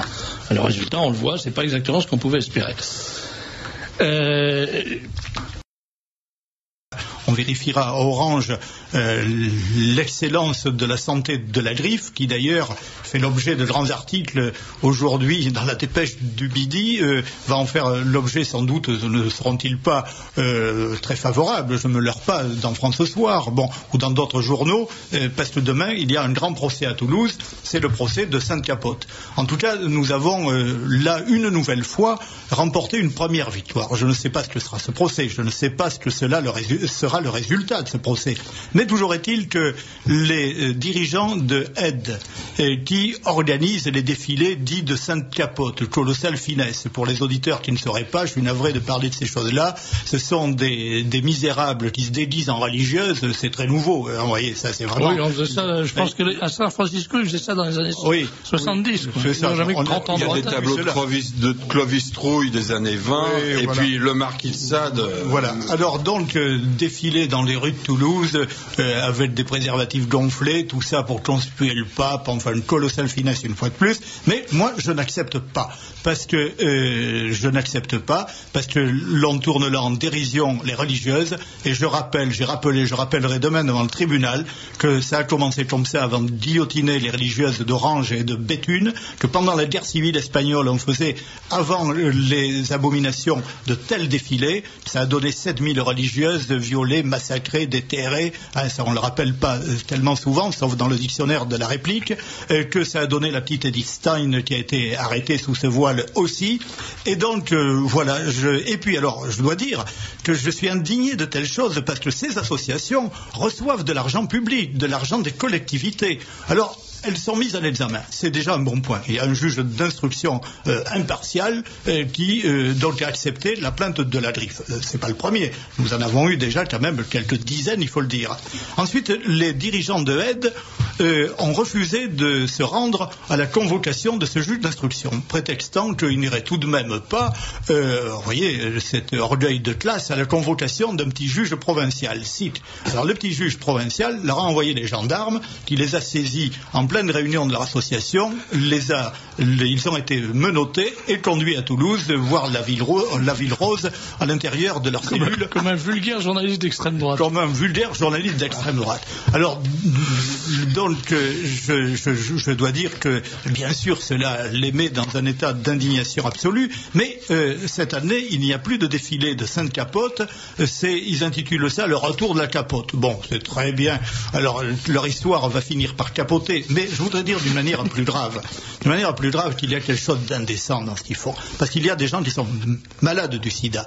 Et quelle que soit l'origine de cette maladie ou les causes de cette maladie, tous sont dignes de commisération. Et le sida, il y a deux manières de le combattre et deux seules. La première, c'est de respecter la loi naturelle. C'est ce que le pape, mais pas le seul pape, c'est que les dignitaires juifs, musulmans rappellent souvent. Donc c'est la première chose. Et je ne vois pas pourquoi on se moque donc de la seule religion catholique, parce que tout de même, le défilé de Sainte-Capote, c'est autrement grave dans l'antichristianisme que les simagrées de M. Dieudonné dans l'antisémitisme. Mais Dieudonné pouvait faire n'importe quoi contre le pape, les catholiques. La Griffe l'avait poursuivi, il a gagné son procès, c'était pas grave. Dieudonné ne s'attaquait qu'aux catholiques. Comme son nom l'indique. Il a eu le malheur de s'attaquer à une autre religion, et pourtant d'une manière moins grave, qui était, bon, je ne sais pas trop ce qu'il est confuse, d'ailleurs. Qui était confuse, incompréhensible, mais là, Monsieur Dieudonné a été condamné. Alors, moi, je pense que la Griffe fait un travail, là, qui invite quand même les gens de ce style-là à réfléchir à deux fois. Mais surtout, c'est odieux pour les gens malades du sida. La seconde manière de combattre le sida, c'est les médicaments. Et j'ai donc demandé au juge d'instruction d'en savoir plus, et je demanderai demain au procès, l'argent que reçoit Aide, vers quel laboratoire, vers quel médecin, vers quel chercheur, vers quels gens compétents pour combattre le sida va cet argent? J'affirme ici qu'il y a un détournement. Je l'ai fait en conférence de presse, un détournement de l'argent donc qui devrait être consacré à la lutte contre le sida, comme il y avait détournement de l'argent qui devait être consacré à la lutte contre le cancer dans l'arc de M. Crozmarie, bien oublié aujourd'hui. En plus, il y a une chose qu'il faut quand même rappeler tout le temps. Enfin, moi, je suis étonné que ça ne soit pas plus présent dans les esprits. C'est simplement une question de pure logique. Dire que le pape est responsable de l'épidémie de sida parce qu'il interdit le recours aux préservatifs, c'est totalement imbécile. Parce qu'on ne voit vraiment pas au nom de quoi des gens qui font des choses qui sont interdites depuis bien plus longtemps que le préservatif n'obéiraient pas à ça, en continuant à coucher à droite à gauche, mais d'un seul coup se dirait ah oui mais le préservatif ça non pas question. Donc c'est-à-dire je couche avec des hommes, des femmes, je fais tout ce que je veux. Comme le pape mais le pape ne veut pas de préservatif, je ne mets pas le préservatif. C'est vraiment se foutre de la gueule du monde. Ces gens nous prennent pour des imbéciles. C'est un détournement, c'est une manipulation. Alors, il faut quand même savoir qu'un des grands responsables de ces mouvements, il a été démasqué d'ailleurs par l'association qui s'occupait de Beljanski il y a déjà un certain temps. L'un des patrons de ces associations d'homosexuels militants hostiles à toute forme de vie naturelle, enfin on peut dire des choses comme ça, était le propre fils du grand patron des laboratoires Wellcome Glaxo, qui sont les laboratoires qui fabriquent la trithérapie. Et c'est lui qui a mené le procès contre Beljanski. C'est-à-dire que c'est des gens qui, avec l'argent que leur donne la collectivité publique, financent des procès contre des chercheurs qui mettent au point des médicaments sans l'accord des grands laboratoires multimilliardaires en dollars qui font régner leurs lois sur le marché de la santé. C'est invraisemblable une affaire comme ça. Et quand M. Delanoë et les autres pédules de Paris décide de financer ces associations d'invertis, c'est avec l'argent des citoyens. Bon. Et dans le même temps, on nous fait un sidaton pour que les citoyens dont les impôts servent déjà à financer des associations d'invertis ça suffit pas. Il faut en plus qu'ils donnent de l'argent à la caisse du Silaton pour faire la même chose. On est dans le délire. Vous vous rappelez, Serge, que dans le Libre Journal, nous avons reproduit des extraits du journal d'une autre association de ce type, je veux dire Act Up.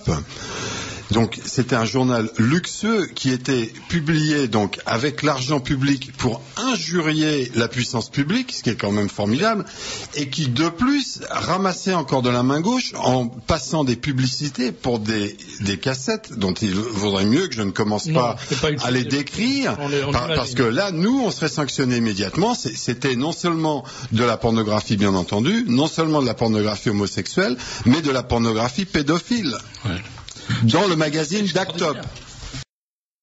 En Ile-de-France. D'abord, on le sait, l'Ile-de-France est une très mauvaise région électorale pour le Front National. Pourquoi ? Eh bien parce que la population française fuit l'Ile-de-France. Voilà, ça c'est la réalité, elle s'en va, parce que dès qu'on a 1 ou 2 enfants, et ça n'est pas notre analyse, c'est l'analyse de tous les sociologues, on ne peut plus vivre en Ile-de-France, on est obligé de partir soit en grande couronne, soit même dans des régions limitrophes, parce que l'insécurité, parce que le chômage, parce que les délocalisations, parce que le coût des logements, etc. Ce qui explique cette chute pas inexorable justement des scores du Front National qui sont passés de 16,80 aux dernières régionales à 14,5 au présidentiel, donc 2,5 points en dessous de la moyenne nationale, et 10% aux législatives. Bon.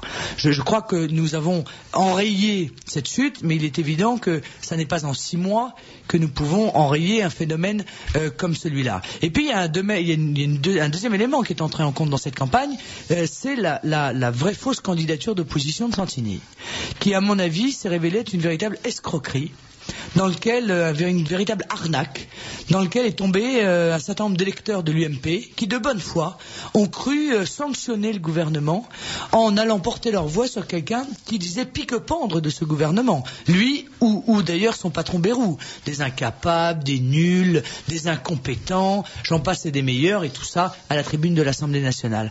Or, ce que nous avions dit, mais notre voix tombe parfois ou s'égare parfois dans le désert, nous avions dit attention, les masques. Derrière le masque de Santini, il y a évidemment Copé, et vous allez être les victimes de cette escroquerie. Mais écoutez, ça n'a pas loupé. On en est au point de se demander si, finalement, quand on regarde la façon dont les choses se sont passées, je me pose la question de savoir si Bayrou n'a pas été le cocu de cette farce. Parce que on lui a fait croire visiblement quelque chose, il a marché, lui il a pris une paire de claques, il est guéri pour un moment je pense, et on a l'impression que dès le départ, Chirac a fait appliquer une vieille technique des lessiviers, qui est de dire, vous avez persil et homo, ou je ne sais quoi, vous avez 2 lessives qui sont radicalement différentes, faites votre choix et tout, puis ça sort de la même machine et ça va simplement dans des boîtes différentes. Alors, je sais quand même que je me suis quand même posé la question parce que il y avait quelque chose qui me turlupinait, c'est que monsieur Santini, s'il devient conseiller régional, ce qui sera le cas, quelle que soit la situation politique, est en cumul des mandats, puisqu'il est maire, il est député, et donc il ne peut pas être conseiller régional. Or, la nouvelle loi lui interdit de démissionner du conseil régional. Ce qui voudrait dire qu'il perdrait sa mairie. Et là, je me dis, mais Santini va pas perdre sa mairie d'ici les Moulineaux pour devenir conseiller régional. Je veux dire, on ne fera pas croire ça à moi.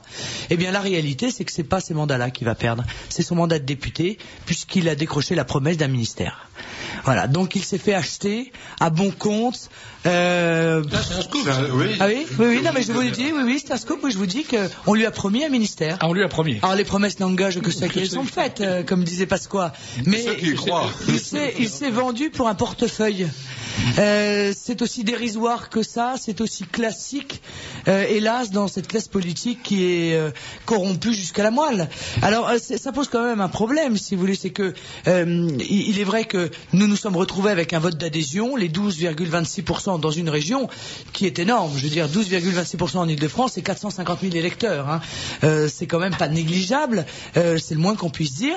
Mais la partie du vote de protestation dont nous pensions être bénéficiaires, eh bien, a fait l'objet d'un hold-up électoral. Mais d'ailleurs, les électeurs, très entre nous, les électeurs, à un moment donné, il faut leur dire, mais écoutez, arrêtons-nous et voyons ce qui s'est passé. Ça fait 25 ans qu'on vous fait le coup du vote utile. Oui, c'est extraordinaire. 25 ans qu'on vous fait le coup du vote utile. Mais le vote utile, à qui ? À quoi le vote utile? Utile à conserver les mandats des copains, des coquins, de ceux qui se distribuent l'argent du contribuable sans beaucoup de parcimonie. L'utilité d'un vote, c'est de voter pour ses propres idées. C'est d'avoir des représentants qui vous défendent. Cette élection-là est une élection à la proportionnelle au deuxième tour. Par conséquent, ce que vous venez de dire est tout à fait juste. Plus il y aura de votes pour le Front National au deuxième tour, plus il y aura de représentants. Et c'est utile. Bien entendu. La dernière fois, il y a un journaliste qui me dit « Ah bah oui, mais vous pouvez pas gagner la région, donc quel est l'intérêt ?» Ah bah je dis oui, puis quel est l'intérêt de la démocratie? Oui, aucun intérêt. Non mais il y a un autre aspect quand même, je dirais, c'est pas une question de dignité. C'est-à-dire que ces gens-là nous expliquent, avant le premier tour, vous votez pour le Front National, vous êtes des salauds. Oui, tout à fait. Le premier tour est fini, vous n'avez pas voté pour le Front National, vous seriez des imbéciles. Alors, il faudrait savoir, on est des salauds et des imbéciles. Ça fait beaucoup pour un seul homme quand même. D'être jusqu'au dimanche soir un salaud à partir surtout du pour lundi 6 matin. millions.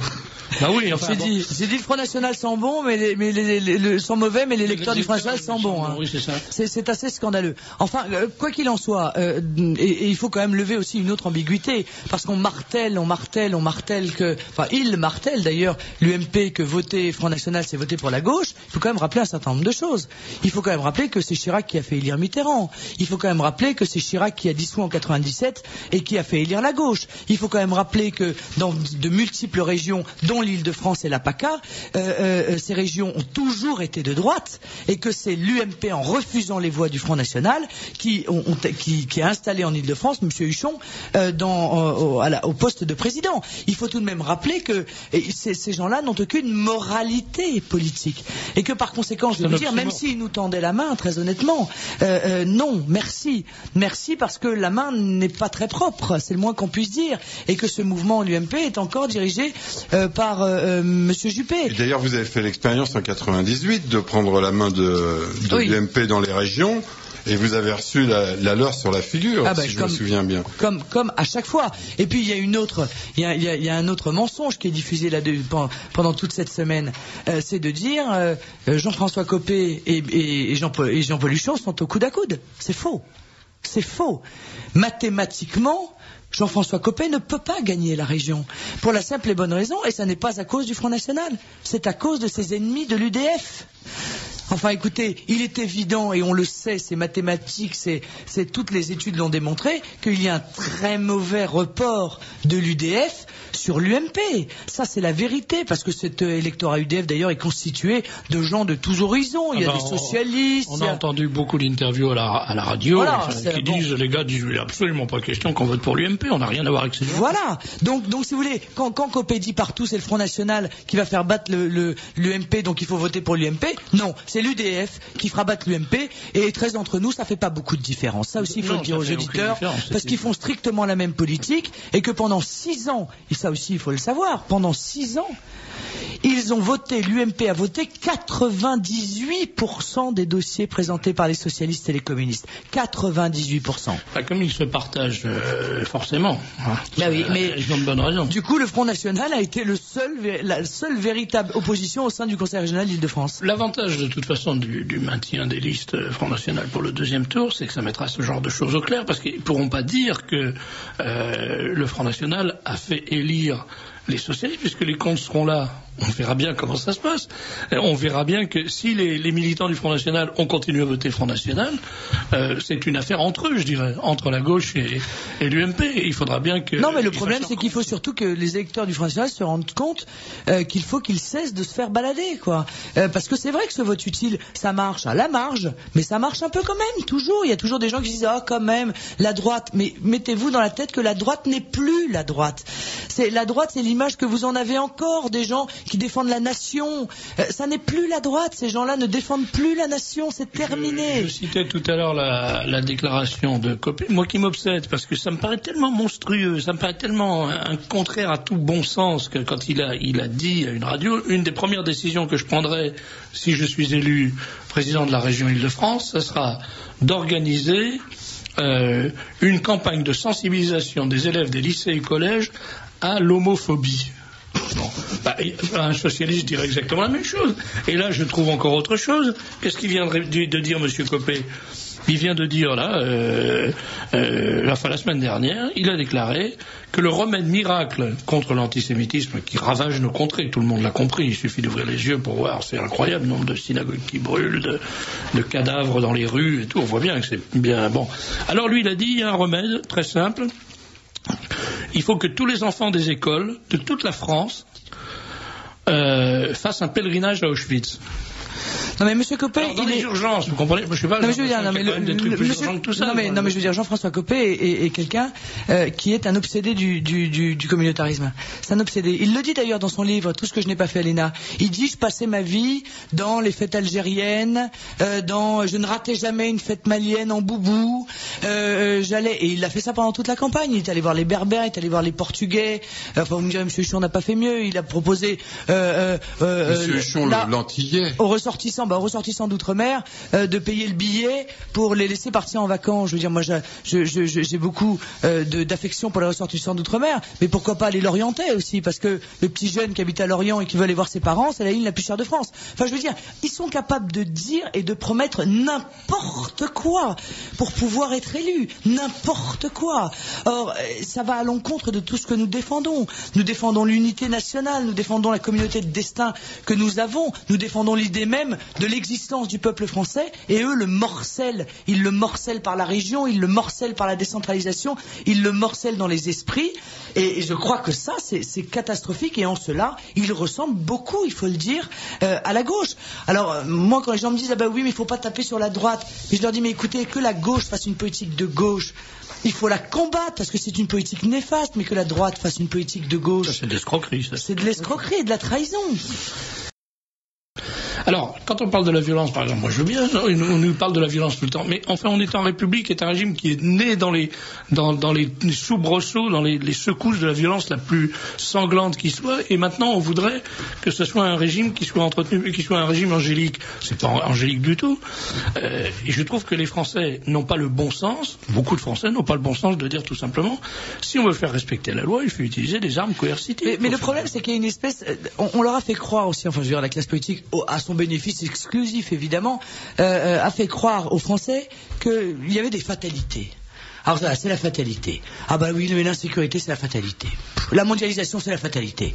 Mais non, il n'y a pas de fatalité en politique. Il n'y a pas de fatalité. On peut toujours faire autrement. Encore faut-il le vouloir. Je prenais l'exemple dernièrement de Giuliani. Giuliani à New York était une ville qui était un coupe-gorge. Il a fait baisser de 80% l'insécurité. Pas 2,32% comme Sarkozy en 2 ans et demi. Hein. Lui, en 2 ans, il avait fait baisser de 80% parce qu'il avait la volonté. C'est tout, parce qu'il avait l'autorité. Donc l'insécurité n'est pas une fatalité. La mondialisation, il y a des choses à faire pour empêcher que nos emplois et nos entreprises soient détruits. Ça existe, les choix politiques. Il faut leur dire aux auditeurs et aux électeurs, il n'y a pas de fatalité. Voilà, il suffit d'avoir une volonté. Mais c'est vous qui détenez la clé, parce que c'est vous qui détenez le bulletin de vote. Alors il s'agit de s'en servir aussi. Hein, c'est aussi simple que ça, et c'est aussi compliqué que ça. Mais nous ne sommes pas les seuls à le dire, et c'est encore une fois dans le livre de M. Copé, avant qu'il soit ministre, il avait des yeux. Depuis qu'il est ministre, il n'a plus d'yeux. Voilà, c'est un peu ça. Il disait quoi? Il disait on ne peut pas parler du Pax pendant 3 semaines dans des quartiers où le 3/4 des familles sont polygames. Mais qu'est-ce que vous avez fait pour empêcher ça? C'est ça qui est incroyable, c'est qu'on connaît cette situation. Il y a des endroits où on ne peut pas mettre le pied. Ou pour y aller quand on est candidat, il faut y aller entre 7h et 7h30 du matin, parce que là la racaille elle n'est pas du matin. Et puis arriver, faire coucou bonjour et repartir en courant. C'est des quartiers entiers où même le ministre de l'Intérieur, protégé par une armada, s'en va sous les caillasses. Bon, des situations sociales qui sont désespérantes. C'est pour ça que moi, quand on me dit ben oui, mais vous comprenez, votre proposition d'accession sociale à la propriété pour les familles modestes françaises, c'est honteux parce que, et vous comprenez, les immigrants, on en fait quoi? J'ai dit, mais écoutez, on va les mettre chez vous, dans votre appartement. Pourquoi pas? Parce que moi, j'ai des dossiers d'une mère, d'une famille monoparentale avec une petite maman qui a 2 enfants qui vit dans un taudis. Elle a pas le droit, elle? Ou de ce chef de famille dont la femme est au chômage et qui a 3 enfants et qui gagne le SMIC et qui ont dit non monsieur le SMIC, vous vous rendez pas compte? Vous êtes un homme heureux. C'est pas possible, on ne peut pas vous accorder de logement social. Si vous aviez le RMI, vous pourriez en avoir un dans 7 ans. Mais là, on a des gens qui sont dans une situation beaucoup plus catastrophique que la vôtre. Mais pour revenir au clientélisme, c'est un fléau. Je veux dire, le clientélisme est un fléau. Il y a des endroits entiers où c'est je te donne ta place, tu votes pour moi parce que comme ça ton enfant t'as une place dans une crèche. Et puis à la cantine, ah bah oui, mais à la cantine je pourrais peut-être faire un effort si jamais évidemment il faut penser à moi. Je veux dire, on est dans un pays qui est rongé par le clientélisme. Alors là encore, je veux dire, c'était à la population française de s'en libérer en disant, mais écoutez, hein, oui, mais ça, et leur rappeler que dans l'isoloir, il n'y a personne. Mais c'est aussi d'abord, c'est une très très vieille donnée de la politique de la démocratie française, le clientélisme. Et qui est aggravé par la décentralisation. Et qui est aggravé, bien sûr. Mais aussi, c'est un argument qui est tout le temps brandi par les politiciens en place contre le Front National en disant, mais eux, ils pourront rien faire pour vous. Bien sûr. Oui, bien sûr. La seule chose qu'on peut faire pour eux, c'est de les représenter. Parce que c'est ce que j'ai répondu la dernière fois quand on m'a dit mais quel est l'intérêt d'avoir des conseillers régionaux Front National. Mais j'ai dit, dites-moi, les 450 000 électeurs qui ont voté pour nous au premier tour, ils n'ont pas le droit d'avoir un droit de regard sur les lycées de leurs enfants. Ils n'ont pas le droit d'avoir un droit de regard sur la manière et à qui on attribue les logements sociaux. Ils n'ont pas le droit d'avoir un droit de regard sur la formation dont ils peuvent bénéficier. C'est quand même incroyable de nier comme ça une partie de la population. Cette partie de la population, ces électeurs-là, ils existent, ils ont envie d'être défendus et croyez-moi, on va le faire. À Nice, hier soir, aux actualités régionales, il y a eu un communiqué du CRIF demandant à tous les électeurs de faire un barrage au Front National. Oui, classique, ça change pas. Ce qui est plus embêtant, c'est quand ça vient du MPF de M. De Villiers.